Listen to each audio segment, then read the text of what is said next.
The CoinDesk Spotlight is brought to you by Nexo, the place to earn on Bitcoin, Ethereum, and more.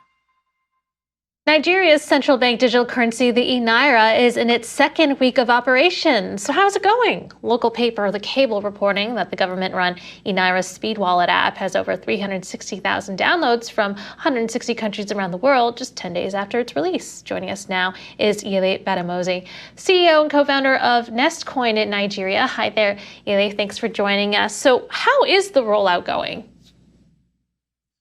The rollout has been pretty interesting. So thanks very much for having me, guys, on the show.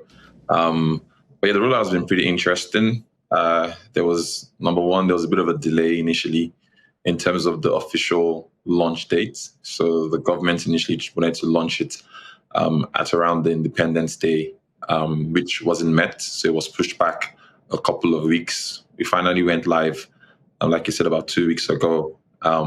After about 3 or 4 days, the app was actually taken off the App Store, from off the Google App Store.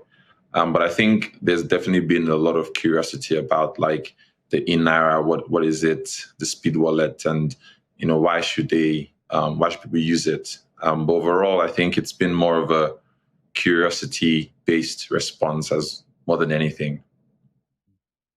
So, yeah, I'm actually very curious about all of those things, like what is it? How do they use it? Why should we use it? So if you could shed some light on that, like what exactly is this? What is it supposed to be used for? What are people using it for? Who is using it? Like, yeah. I think we're all curious. Yeah. Yeah.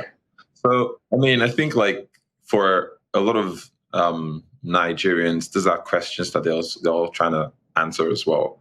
But the main goal, or one of the big kind of like drivers for the central bank issuing a central bank digital currency was really around driving financial inclusion, right? So for people who have sort of like mobile phones and or smartphones rather, and an internet connection, this might not seem as interesting. But I think like the broad sort of like goal for the central bank is to figure out how this eNaira can be used on sort of like feature phones and used by people who currently are excluded from the financial system. So that's sort of like the long-term vision. But in terms of what we can use it for today, essentially it's very similar to like any fintech app. It doesn't feel like cryptocurrency in any way.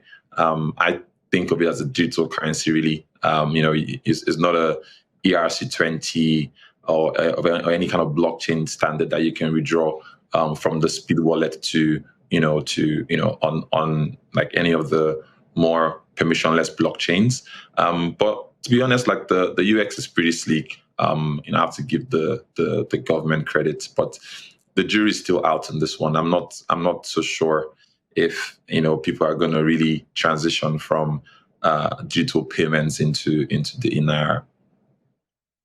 So what's really interesting about this is kind of Nigeria's larger stance on cryptocurrency, which according to my understanding, hasn't been entirely friendly. Right? There's been sort of various bans, over the past couple of years. But so I guess my question is like cryptocurrency market is still booming in Nigeria in spite of this, right? I mean, is that a correct statement? And also, do you think this is some sort of attempt from the government to like counteract the power of Bitcoin and other cryptocurrencies? Like, are they trying to sort of put a replacement? And is that what their larger game is here?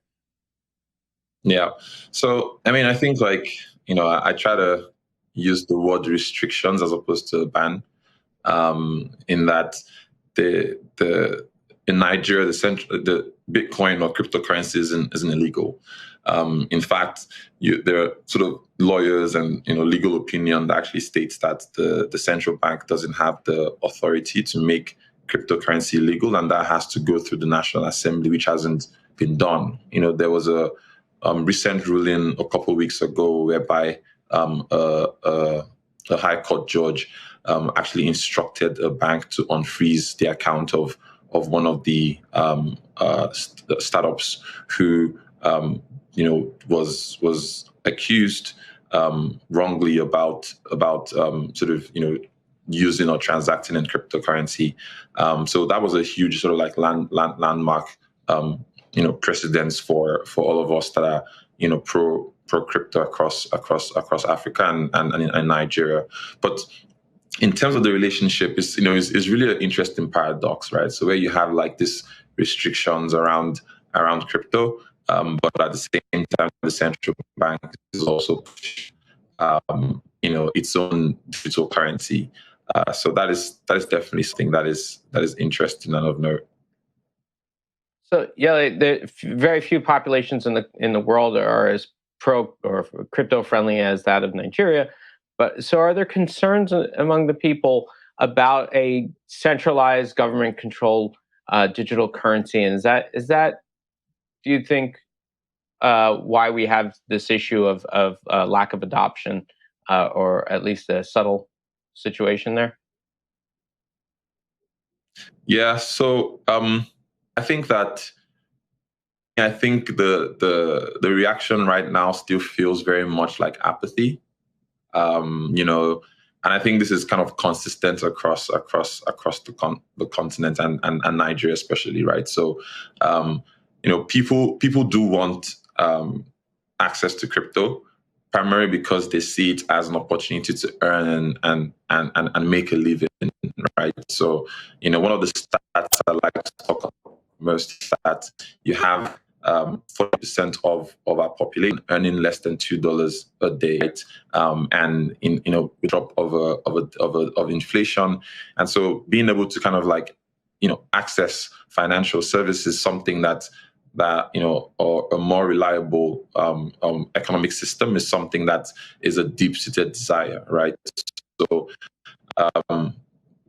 I do hope generally that over time we have voices in our leadership and sort of government, so that crypto, as opposed to seen as something that is anti-progress, is being seen as a potential solution to some of the larger problems that we have across Nigeria.